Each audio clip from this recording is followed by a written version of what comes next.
हरे कृष्णा। जगद्गुरु शिल प्रभुपाद महाराज की जय।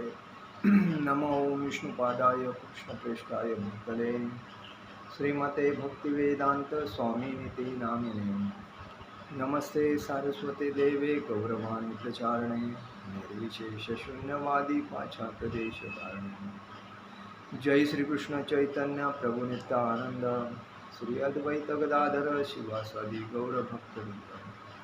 हरे कृष्णा कृष्णा कृष्णा हरे हरे, हरे राम राम राम हरे। हरे कृष्ण कृष्ण कृष्णा हरे हरे, हरे राम राम राम हरे। हरे कृष्ण कृष्ण कृष्णा हरे हरे, हरे राम राम राम। जगत गुरु शिल प्रभुपाद महाराज की जय। परम पूज्य लोकनाथ स्वामी महाराज की जय। निताई गौर प्रेमानंदे हरि हरि बोल। ओम नमो भगवते वासुदेवाय, ओम नमो भगवते वासुदेवाय, ओम नमो भगवते वासुदेवाय। आज हम लोग चैतन्य चरितामृत के ऊपर चर्चा करेंगे। भगवान कहते हैं यता महन्ति भूतानि भूतेषु चावचेत् स्वणु प्रविष्टान्यप्रविष्टानि तथा तेषु न तेष्वहम्। यथा महान्ति भूतानि भूतेषु चावतेष्वणु प्रविष्टान्यप्रविष्टानि तथा तेषु न तेष्वहम्। जिस प्रकार भौतिक तत्व सारे जीवों के शरीरों में प्रवेश करते हैं फिर भी उनके बाहर रहते हैं, उसी तरह मैं सारी भौतिक सृष्टियों के भीतर विद्यमान रहता हूँ, फिर भी मैं उनके भीतर नहीं रहता। पृथ्वी जल अग्नि वायु तथा आकाश और भौतिक तत्वों में मन बुद्धि अहंकार से मिलकर भौतिक जगत के शरीरों की रचना करते हैं। ये शरीर कैसा बना है? हमारा 5 तत्वों से बना है। पृथ्वी जल अग्नि वायु आकाश, और उसके अंदर क्या रहता है? मन रहता है, बुद्धि और अहंकार रहता है। और ये मन बुद्धि अहंकार ये हर व्यक्ति शरीर के साथ चलता है। किसी भी भौतिक पदार्थ की रचना इन्हीं भौतिक तत्वों के विभिन्न अनुपातों में सम्मिश्रण या सहयोग से अतिरिक्त कुछ नहीं होती। मतलब इनके सिवा नहीं होती, इनको इसके अंदर में ही होती है। ये तत्व शरीर के भीतर और बाहर दोनों ही तरह रहते हैं। इसीलिए कहा गया है कि पृथ्वी जल अग्नि वायु तथा आकाश से बना ये शरीर नश्वर है, और ये शरीर छोड़ के आत्मा शरीर को बदलता है। मतलब जो आपने अच्छा काम किया है वो आपको अच्छा योनि में प्रवेश मिलता है, और मृत्यु के वक्त आपके विचार क्या है उस विचार के बेसिस पे आप भगवान का नामस्मरण कर रहे हैं तो आपको वैकुंठ धाम जाना जरूरी है भगवान के चरण में। अगर आप कोई संपत्ति की लालच में है या कोई सुंदर स्त्री की लालच में है या कोई भी अपेक्षा पद की अपेक्षा है तो उस टाइम आपको उस योनि में प्रवेश मिलेगा जिस योनि में वो उसका फायदा मिलेगा। तो ये तत्व शरीर के भीतर भी और बाहर भी दोनों ही तरफ रहते हैं। उदाहरणार्थ आकाश अंतरिक्ष में स्थित है किंतु यह शरीर के भीतर भी प्रवेश करता है। इसी तरह भौतिक शक्ति के कारण स्वरूप भगवान भौतिक जगत के भीतर भी है और उससे परे भी है, बाहर भी है। भौतिक जगत के भीतर उनकी उपस्थिति के बिना यह विराट शरीर विकसित नहीं हो सकता। भौतिक शरीर के भीतर आत्मा के न होने से शरीर विकसित नहीं होता है। सारा भौतिक जगत इसलिए विकसित एवं पालित होता है क्योंकि भगवान परमात्मा के रूप में उसके भीतर प्रविष्ट होते हैं। भगवान अपने सर्वव्यापक परमात्मा रूप में बड़े से बड़े लेकर छोटे से छोटे प्रत्येक जीव में प्रविष्ट होते हैं। उनकी उपस्थिति की अनुभूति उसे ही हो सकती है जिसमें विनयशीलता का अनूठा गुण हो, जिसके कारण वह शरणागत हो जाता है। इसी विनयशीलता का विकास ही अनुपातिक आध्यात्मिक अनुभूति का वह कारण बनता है।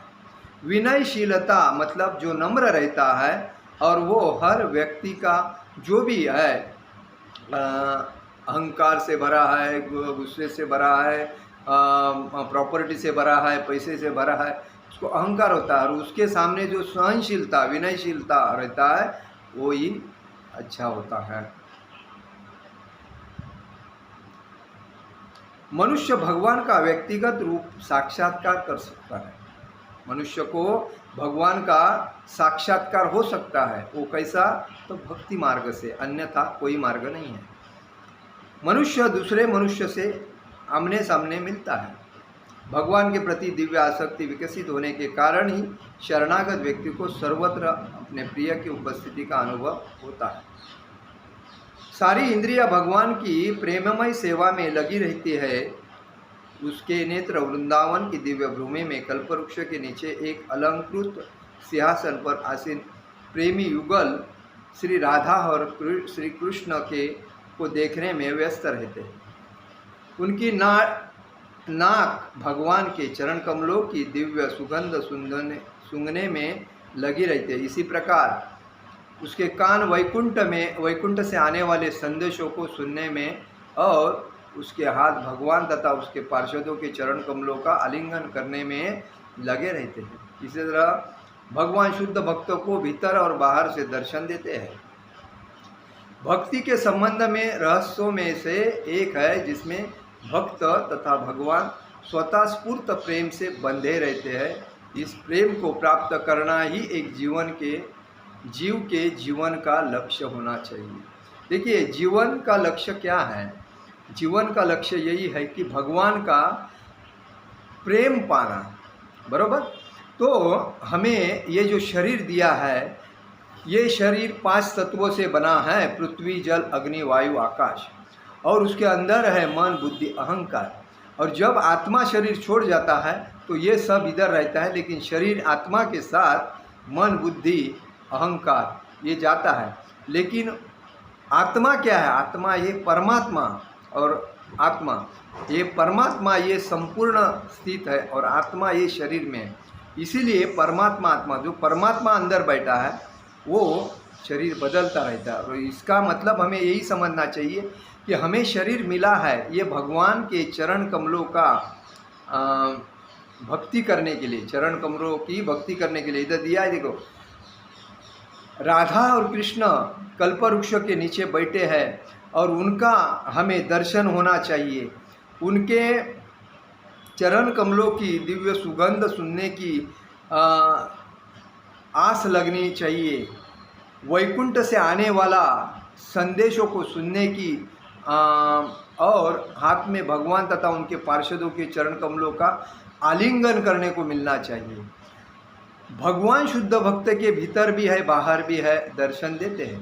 देखिए, भक्ति में हमें भगवान का दर्शन हो सकता है, बाकी नहीं, क्योंकि भगवान जो शुद्ध भक्ति करता है, जो दिल से भक्ति करता है, कोई अहंकार नहीं रहता है, कोई किसी का लोभ नहीं रखता है, कोई पैसे की लालच नहीं रखता है, किसी के स्वार्थ नहीं रखता है।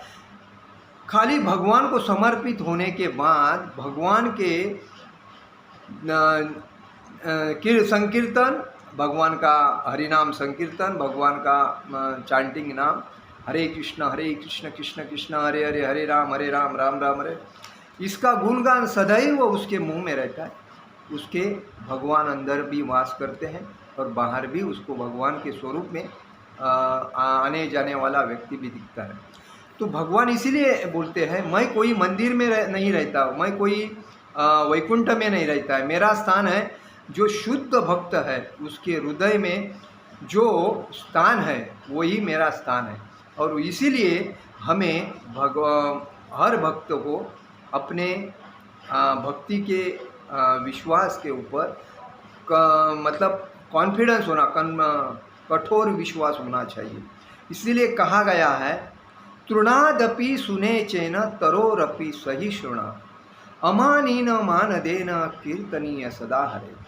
हमें इस तृणादपि सुने चेन, इसका मतलब है स्वयं को मार्ग में पड़े हुए तृण से भी अधिक नीच मानकर, वृक्ष से भी अधिक सहनशील होकर, मिथ्या मान की भावना से सर्वथा शून्य रहकर दूसरों को सदा मान देने वाला होना चाहिए।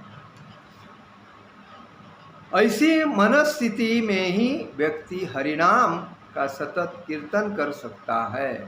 कंसा तृणादपि सुने चेन तरोरपि सहिष्ण अमानी न मान देना कीर्तनीय सदा हरि।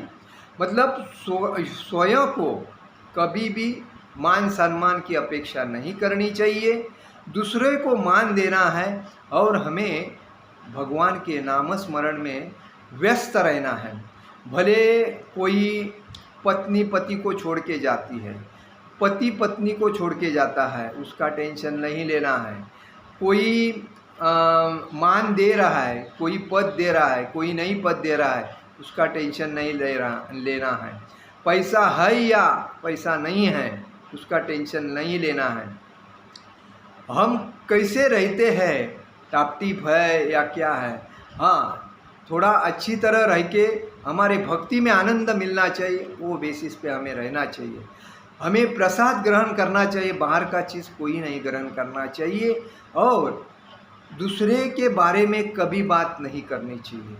तुम्हारा ऐसा हुआ क्या, तुम ये, इसके बारे में हमें क्या फ़ायदा है। फ़ायदा होता है किससे, भगवान के भक्ति से।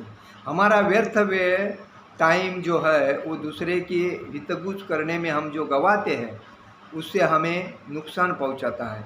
देखिए कहा गया है कि दूसरे के बारे में निंदिया, मराठी में एक कहावत आहे, निंदियाचे घर असावे शेजारी। ज्याची आपण निंदा करतो त्याची प्रगती होत जाते आणि आपण त्या निंदा करणाऱ्याच्या खाली खाली जातो। म्हणून कभी भी हमें किसी की निंदा नहीं करनी चाहिए, किसी के बारे में चर्चा नहीं करनी चाहिए। हमें चर्चा करनी चाहिए, हाँ किसमें, भगवान की लीलाओं में चर्चा करनी चाहिए, भगवान की कथाओं में चर्चा करनी चाहिए, भगवान के नामस्मरण में चर्चा करनी चाहिए, भगवान का संकीर्तन करने में चर्चा करनी चाहिए, भगवान के बारे में जो लीला है वो बच्चों को कहने के लिए वो हमें व्यस्त रहना चाहिए। तो ये हमारे फायदे की चीज़ है, और इसीलिए कहा गया है स्वयं को मार्ग में पड़े हुए तृण से भी अधिक नीच मानकर, वृक्ष से भी अधिक सहनशील होकर, मिथ्या मान की भावना से सर्वथा शून्य रहकर दूसरे को सदा मान देने वाला होना चाहिए। पड़े तृण से भी अधिक नीचे मतलब जो पेड़ का जो तृण पड़ता है, एक पत्ता पड़ता है, उससे भी नीचे नीच मानकर हमें चलना चाहिए। वृक्ष से भी सहनशील, जैसा पेड़ होता है, वो पेड़ को कोई मारता है, कोई बोलता है, कोई टोकता है, कुछ नहीं अपना है। अपना वो भक्ति में धूप लगती है, बारिश लगती है, ठंडी लगती है, उसको कुछ फर्क नहीं पड़ता है, क्योंकि उसके अंदर चेतना है, भगवान का वास है। वृंदावन के हर वृक्ष में भगवान का वास है, क्योंकि वो कल्प वृक्ष ही कहते हैं। और इसीलिए बोला गया है कि भगवान राधा और कृष्ण वृक्ष के नीचे जो बैठते हैं, उनका जो प्रेम है वो हमें मिलना चाहिए। इसीलिए हमें तृण से भी अधिक नीच मानकर, खुद को नीच मानकर चलना चाहिए और भक्ति में व्यस्त रहना चाहिए। कोई भी पद की अपेक्षा भावना मतलब मान सम्मान की भावना नहीं रखना चाहिए। हमें शून्य मानकर ही चलना चाहिए, सदा मान की अपेक्षा नहीं करना चाहिए। ऐसी मनस्थिति ही व्यस्त हरिनाम करने से हमें सतत कीर्तन में आनंद मिल सकता है। इसीलिए कहा गया है कि तृणादपि सुने चेन तरोरपि सहिष्णा अमानी न मान देना कीर्तनीय सदा हरि। स्वयं को मार्ग में पड़े हुए तृण से भी अधिक नीच मानो, वृक्ष से भी अधिक सहनशील बनो, मिथ्या मान की अपेक्षा मत करो, दूसरों को सदा मान देते रहो। और ऐसी मनस्थिति ही आदमी को हरिनाम संकीर्तन में सतत व्यस्त रख के भगवान के नामस्मरण में प्रगति कर सकती है। तो हमारा फर्ज है कि ये जो हम एक दूसरे को फालतू चीज़ की अपेक्षा करते हैं, बात करते हैं, वो बात कुछ काम का नहीं है। हम किसी के बारे में पूछते हैं, वो भी कुछ काम का नहीं है। हाँ, भगवान के बारे में अगर किसी से बात करते, वही हमारा काम है। और इसीलिए आजकल जो व्यक्ति कभी कभी हम लोग देखते हैं, किसी को गाली देने के बाद गुस्सा आता है, उसने मेरे को गाली दी। अरे गाली उसके मुंह पे है तो उसकी गाली उसके पास है, तुमको किधर लग गई? उसने बोल दिया, वो निकल गया। मारामारी का सवाल किधर है? आज लोग गाली देने के बाद मारामारी करते हैं, कोई घर में घुस के मारने को आता है गाली देने के बाद। ये पूर्णतः मूर्खता है, क्योंकि अज्ञानता है। क्योंकि अहंकार, जब आदमी के पास पैसा होता है, संपत्ति होते हैं, बैंक बैलेंस होता है, कार वगैरह आ जाती है, तो उसको लगता है मैं उससे थोड़ा ऊपर हूँ। और ये जो अहंकार आदमी को नष्ट कर देता है। और इसीलिए हमें कभी भी अहंकार की अपेक्षा, या किसी ने गाली दिया, किसी ने गलत बोला, कुछ नहीं, इधर से सुनो, इधर से छोड़ दो। आपका बेस क्या है, आपको क्या कहाँ जाना है, वो पकड़ के हमें चलना चाहिए। दूसरे के ऊपर ध्यान नहीं देना चाहिए। इसलिए मैं बोला, कोई अगर हस्बैंड औरत को छोड़ देता है, कोई बात नहीं है, आपको आपके भक्ति में ज़्यादा ध्यान देना चाहिए। क्योंकि आपको भगवान ने हस्बैंड दिया था और हस्बैंड को वाइफ भगवान ने दिया था।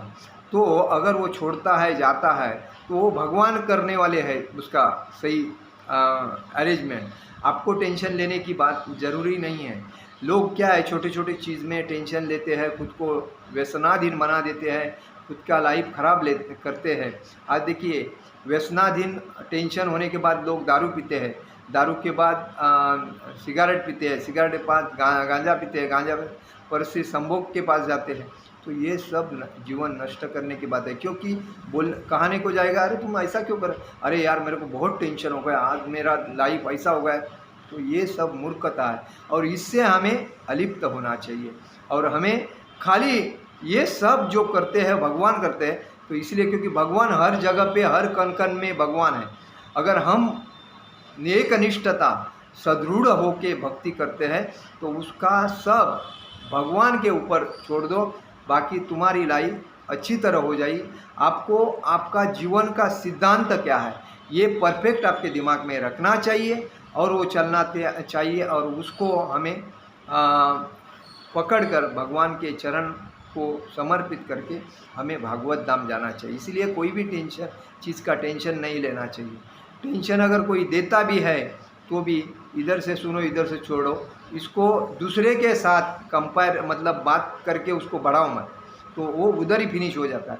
जब आप दूसरे के साथ बात करते हो, उसको बढ़ाते हो, तो उसको चालना मिलती है और उसका सपोर्ट बढ़ जाता है। तो उसको लगता है हाँ, अभी मैंने जो प्लान किया वो सक्सेस हो गया। तो अपनी बात अपने में रखो और अपना काम करो। तो इसीलिए भक्ति में आगे बढ़ना है। तो इसीलिए तृणादपि सुनीचेन तरोरपि सहिष्णुना अमानीन मानदेन कीर्तनीय सदाहरि, इसको पकड़ के हमें चलना चाहिए, तभी भक्ति में सक्सेस होंगे। आज का मेरा प्रवचन यही समाप्त करता हूँ। हरे कृष्ण कृष्ण कृष्ण हरे हरे, हरे राम राम राम हरे हरे। जगत गुरु शिल प्रभुपाद महाराज की जय। परम पूज्य लोकनाथ स्वामी महाराज की जय। निताई गौर प्रेमानंदे। हरि हरि बोल।